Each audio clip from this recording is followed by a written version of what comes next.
Hello, my name is Autumn Matthews. I'm a student at Liberty University.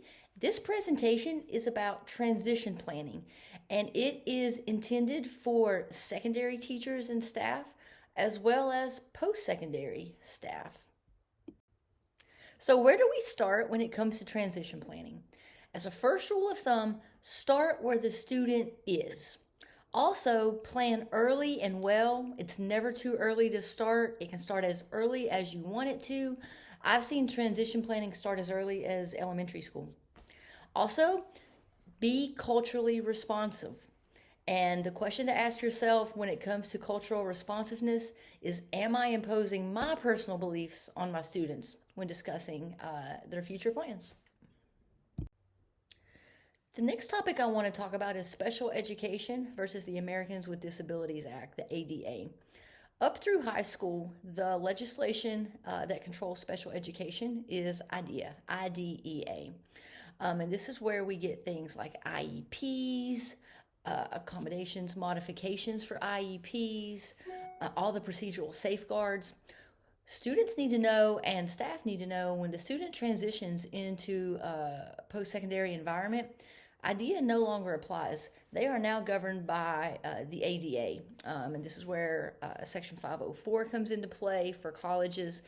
It's now the student's responsibility to advocate for themselves. So if they need preferential seating in a class, that isn't just going to happen automatically anymore. They're going to have to advocate for themselves. So it is a legal framework that changes when they enter college. So how do we best prepare these students for their post-secondary transition? Starting in high school, some of these students may be taking AP classes. These classes are good preparation, especially for the resilient students who are going to work hard, be independent.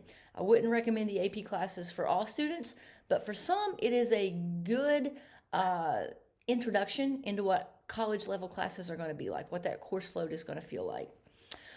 If we're already on a college campus, there's a few things that best practices have shown us as things that can be really helpful to that student. Number one, having a dedicated person on campus that they can go to, that's their resource provider. It's very helpful. Number two, they need to learn how to navigate the resources. That means they need to know what the resources are. Where's the cafeteria? Where does my peer group meet? Things like that are very beneficial if they know ahead of time. It's going to take away a lot of anxiety. The third thing, orientation programs. These can start over the summer. These can be as simple as an hour-long workshop, something to start acclimating that student to the campus environment and get a feel as to where everything is. If we have a child that will not be entering college but will instead be entering the workforce, then there's a few other best practices that are going to kick in. First of all, vocational training, parent involvement, and interagency collaboration are going to be essential at the high school level. If the school has community outreach partners for vocation training, that will be very important. Research shows us that only 55% of adults with autism are employed, and the ones that are, the adolescents that are employed, only are earning around $8.10 an hour. So if they're going into the workforce, we want them to be the most productive versions of themselves as possible. We want to boost the student participation in their IEP meetings, make them accountable, let them have input into what their goals are. And we also need to consider workplace readiness and social skills development. So if this is a child going into a restaurant setting, then we need to make sure they have the social skills to maneuver that job setting. Universal design for learning is often thought of as an instructional device. It's also can be very important in transition planning. Some research is even starting to use the phrase UDT for universal design in transitions. UDL can be incorporated by using varied practices of collecting information about student strengths, preferences, and needs by using multiple types of assessments to create appropriate real-world goals. For example, there are multiple means of collecting data. We can do transition assessments. We can do standardized assessments. We can do aptitude tests. All these things are examples of providing that student as many chances as possible as to showing off their skills.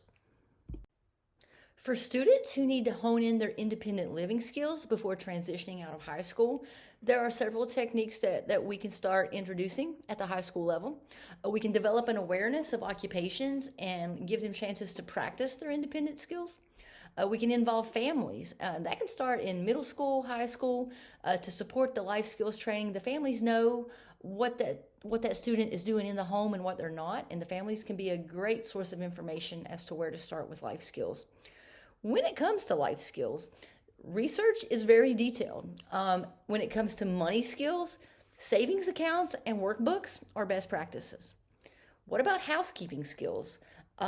Research shows that prompting and task analysis works great with that. What about cooking skills or learning nutritional content? That's going to be very important for students as they grow older into adulthood and need to start being more independent with their meal prep. Chunking those the recipes just step by step can be very beneficial in teaching cooking skills. The next topic I want to discuss is self-determination and self-advocacy. This is going to carry these students a long way in life. We can foster these skills by emphasizing their strengths, their achievements, and letting them in on the goal setting with us. We as teachers can explicitly teach self-advocacy, communication, negotiation. We can do that in a classroom setting. And the research actually spells out a best practice when it comes to teaching self-determination. Technology plus student involvement. Research has established a causal relationship between student involvement combined with technology use that can impact and cause enhanced self-determination. When we're talking transition planning, we do not want to leave out healthy relationships. Schools can leave this out a lot and disregard it, but it's one of the most important things to these students during the course of their lives. We want to encourage open communication, empathy, self-awareness. We want to get them out into the community. We want them talking with their peers, hanging out with their peers. And research has actually shown us that skills such as bowling and pinball can be effectively taught by peers out in the community. So there is advantages to getting these children, these students out in the community, get them dealing face-to-face with the public. We can certainly help encourage their healthy relationships. That concludes my presentation. Thank you so much. Here are my references.